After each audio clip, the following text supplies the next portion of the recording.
Leicester Airway service through to Nottingham. Do travel at Nottingham at 10:50. Next call report for this service in 9 minutes time will be Monkey Harbour.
What's up guys, as you can see I've just come back from Super Game Shack in Leicester, and what a brilliant store that is. I mean, I really wanted to get over there because it's only 20 odd minutes on the train from Kettering.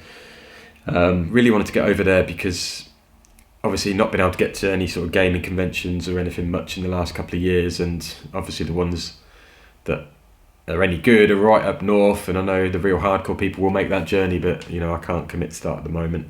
So I've missed out on London Game Market all the way down south, and missed out on video game markets up at Donny and Leeds and stuff. So to be able to go to somewhere like Super Game Shack, who's run by Rich, who I've met many years ago at various cons, probably MCM, possibly London Film Comic-Con, God knows, but anywhere, and Leicester Comic-Con, wherever the Game Boy Shacker turn up. So it's great to see he's got a store that's thriving, and honestly, it's for such a small area, absolutely rammed with titles for every console you can really think of. There was even 2600 games in that I had to have a quick look through. But yeah, so I've got some pickups from there today, and I've got some pickups that I've got in the last couple of weeks that I thought might as well chuck into a video as well. So we'll start with the stuff I'd got a little while back. Went to the Argos Clearance place, which is just in Corby, which is basically stuff that's ex-catalogue. You even call it ex-catalogue anymore. It's Argos's ex stuff. So they often have games in there, not often a lot to choose from, but normally the stuff that will go into sale in Argos. Sometimes it goes dirt cheap, and then it goes even cheaper then. So a couple of the 3DS games I picked up weren't necessarily ones I wanted desperately in the collection, but for the price, I know they were going cheap on Argos anyway, but they're even cheaper there. So brand new copy of Dylan's Dead Heat Breakers, £2. I think I've known nothing about this game, but reviews were reasonable, and I'm thinking, I'm liking the idea of building up my 3DS collection at the moment. I've got a handful of games in there now that I haven't actually played yet or barely touched yet, so slowly building up. I've got a lot of love for the 3DS. It's a console that I've really appreciated over the last 10 years as far as a Nintendo fan goes. Some great games on there. I also picked up Legend of Zelda Triforce Heroes, that probably playing online is a bit of a lost cause these days, but again, this was only £3, so I think it was it was down to like a £5 or something anyway on Argos's clearance, but £3 for a physical game in the Legend of Zelda series. It might be a laugh still to play single player. I just don't know. I think reviews were sort of averaging 6-7 out of 10 for it. So, but again, nice bit of Nintendo history there to add to the collection. Next game I picked up a couple of weeks ago from Facebook Marketplace. Absolute bargain. Someone was selling a few Switch games, and obviously they didn't really know the true value of them, or they were just happy to get rid. Picked up Mario Tennis Aces. Already took the cart out because I've got a little container with all my Switch carts in. for £15, which I thought was an absolute bargain. I thought if it's really that bad, I'd probably be able to flog it for about 30. But you know, me and my Mario collecting, it's kind of cool to have add this to the collection. And can't say I've never played a Mario Tennis game, but never owned one. Tempted by the one on the 3DS and then the one on the Wii U, which I don't think was supposed to be great, but it's really cheap to get hold of now. But then when I saw this for £15 on Marketplace, there was a couple of other games she was selling, but I missed my chance on those. So she was selling the Mega Drive collection game on there. That was 15 as well, I think, or 10 even. And I was thinking, oh, that'd be a good one to have. But that one went. And then there was a couple of other games that I already had, but again, they were good prices. I probably could have made some money back on it. That's not really my game though, to pick up to sell. You know, it's not really. I mean, as a collector, it should be. It'd be a clever way to do it, but I don't tend to do that. No, so I bought this with the idea that I want to keep it, and if I really don't like it, then I will sell it on. But another game that would be fun for me and Arthur to play and Birdie when we're a bit older. Next game I bought from Retromania. So my pal Rudy hit me up, and when I saw him with some games, and it's a game that I probably should have owned a long time ago after owning it as a kid originally. Obviously, original TMNT for the NES. Picked that up for £8 from Retromania, and obviously Rudy gave me the best copied version that best physical one that he had. Also threw in a nice protective case, official Nintendo one, always a bonus to have. Everyone has mixed feelings about this game, but let's be fair, it sold a shed load, and it's hard as hell, but I loved it as a kid. Great music. There's a lot of slowdown, and some of the levels later on are brutal, but it's nostalgia. That's why we're here. It's the nostalgia behind it. And then we get on to the Super Game Shack today. Yeah, like I said, I mean, I could have spent easily £100 in there, but I was sticking to my birthday budget, my Christmas money budget that I had a little bit left over. I could have bought more. I had certain things in my hand, and then I was looking at other things, and it was all stuff on my list. I wasn't just buying willy-nilly. So first up, I picked up the physical sealed copy of Cruising Blast for the Switch, which I've been looking for a while. Again, it was in Argos for 30 for a long time, and it's just gone. I couldn't pick it up anywhere, and online it's brand new copies picking up for sort of at least 35. But then I saw it in Super Game Shack for 35, and I thought this physical copy is only going to I think it's only going to go up. It's not going to go any lower. I know you can get it on the eShop now for a reduced price of £20, but I was talking to Rudy about this on my way back today, and he was, we just love our physical copies, and I want to get this because I know with Arthur, my son, turns 4 in a week. He